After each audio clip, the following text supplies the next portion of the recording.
Assalamualaikum warahmatullahi wabarakatuh. Terima kasih buat kalian yang udah klik video ini.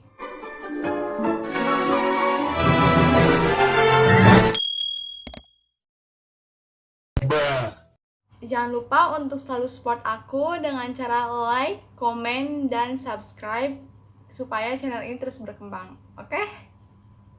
Oke, di video ini aku gak akan basa-basi busuk karena pasti kalau ngoceh terus nantinya aus. Membudah mulutnya ya. Kita langsung aja. Jadi aku tuh kali ini bakal ngasih tahu ke teman-teman semua gimana caranya menentukan diagnosa di asuhan keperawatan keluarga. Kenapa sih bukannya sama aja ya nentuin diagnosa di asuhan keperawatan keluarga maupun asuhan keperawatan medika bedah? Apa ya bedanya kira-kira? Di asuhan keperawatan keluarga itu ada yang namanya penapisan masalah. Di asuhan keperawatan komunitas juga ada, tapi aku bakal fokusnya ke asuhan keperawatan keluarga dulu ya. Seperti yang aku bilang di video pertama aku, karena di asuhan keperawatan keluarga, asuhan keperawatan komunitas itu lebih kompleks kan. Jadi kita tuh nggak hanya mengkaji, nggak hanya melakukan asuhan keperawatan ke satu orang. Jadi ke semua anggota keluarga itu, ke semua lingkungan itu atau komunitas itu gitu. Ya, jadi di asuhan keperawatan keluarga ini tuh ada yang namanya penapisan masalah. Nah, jadi penapisan masalah itu apa fungsinya? Jadi penapisan masalah itu apa fungsinya? Jadi penapisan masalah itu dilakukan untuk menentukan prioritas diagnosa di asuhan keperawatan keluarga. Kan kalau misalnya asuhan keperawatan medikal bedah ke satu orang itu kita menentukan diagnosa prioritas itu dari keadaan pasien itu satu orang.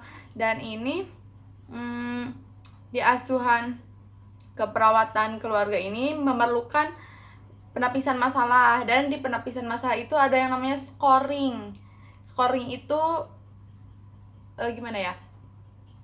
Penapisan masalah untuk menentukan prioritas diagnosa, dan itu tuh memakai cara scoring. Oke, prioritas diagnosa di asuhan keperawatan keluarga sering disebut juga diagnosa aktual.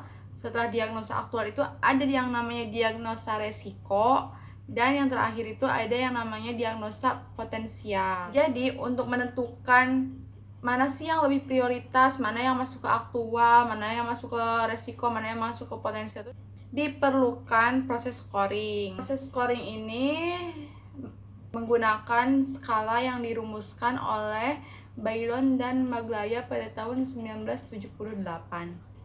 Terdapat beberapa kriteria untuk melakukan proses ini. Ada sifat masalah, skornya ada 5, dan poinnya ada 3. Yang pertama, tidak atau kurang sehat, itu skornya 3. Keadaan yang sedang terjadi gitu, lagi ada penyakit gitu. Kalau misalnya yang ancaman kesehatan itu kayak gitu beresiko karena misalnya ada riwayat orang tuanya yang kena sakit DM dan anaknya bisa gitu. Lalu keadaan sejahtera atau krisis itu misalnya contohnya itu ada perkawinan atau persalinan, jadi tidak terlalu jadi masalah karena kan skornya juga di situ tertulis 1. Untuk bobot di sifat masalah ini 1 ya. Lalu kriteria dari kemungkinan masalah dapat diubah itu skornya ada 3 dan poinnya ada 3. Poin pertama itu dengan mudah, skornya 2. Contohnya itu misalnya di suatu keluarga itu istrinya si bapak itu pendidikannya SMA. Nah, dari situ dapat penunjang pengetahuannya. Lalu otomatis masalah akan lebih mudah dapat diubah. Poin kedua itu kemungkinan masalah dapat diubah hanya sebagian, berarti lebih sulit. Dan yang ketiga itu masalah dapat diubahnya ya tidak dapat, berarti skornya 0. Untuk bobot dari kemungkinan masalah dapat diubah ini bobotnya 2. Yang ketiga itu ada potensi masalah dapat dicegah, ada 3 poin dan ada 6 skor. Yang pertama itu tinggi dengan poin 3. Masalah dapat dicegah itu potensinya ya tinggi, misalnya dengan istirahat itu tidak akan menimbulkan masalah. Nah, itu bisa masuk ke tinggi. Lalu poin kedua itu potensi masalah dapat dicegah cukup dengan skor 2 itu misalnya seseorang harus selalu makan makanan yang tidak mengandung minyak gitu. Poin yang ketiga dari potensi masalah dapat dicegah itu rendah. Jadi untuk mencegah masalah itu tuh rendah. Dengan kata lain tuh sulit. Makanya poinnya itu 1. Bobot untuk potensi masalah dapat dicegah ini bobotnya 1. Selanjutnya, menonjolnya masalah ada 3 poin dan 3 skor. Yang pertama itu masalah berat, jadi harus segera ditangani. Poinnya 2. Jadi si masalah itu tuh emang kelihatan, itu emang nonjol, misalnya lagi sakit kena angina pectoris kan, itu tuh langsung kelihatan kan, dan harus segera ditangani. Lalu yang kedua ada masalah tetapi tidak perlu segera ditangani, itu poinnya 1. Misalnya pusing, terus dia tuh berpikir cuman pusing doang, jadi nggak usah lah, nanti juga sembuh gitu. Lalu yang ketiga itu masalah tidak dirasakan, nilainya 0, skornya 0. Contohnya itu misalnya di suatu keluarga itu sering sekali mengonsumsi minyak, mengonsumsi yang makanan tinggi garam. Itu tuh suatu masalah yang tidak dirasakan.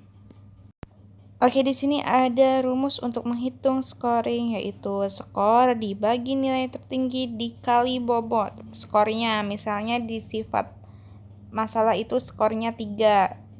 Dibagi nilai tertinggi di blok sifat masalah itu berapa? Ada 3 juga kan. Nah, berarti 3 dibagi 3 dikali bobot. Bobotnya berapa? 1. Berarti berapa? 1.